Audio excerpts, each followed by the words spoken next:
Good afternoon mga kamigo kamiga. So standby man ta, mati trabaho. Wala tay laing mahimo. So nata diri karon sa daruhan nagsideline na pud ta.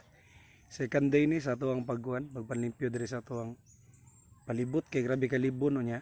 Na sa tay gusto nga mahitabo sa tuang palibot. Ginahantang makatanong og saging para for 4 to 5 months mapwede na natong magamit ato na mapupo ang atong kahago din makita sa nato ba nga ang atuang yuta or ang atuang palibot nga nindot kita naon daghang kay mga saging mga tambo kayo. So gikinahanglan ako inyong tabang para matamnan na natong saging.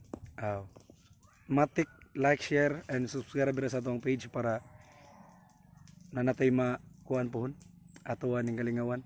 So thank you guys, God bless. Amping mo kanunay.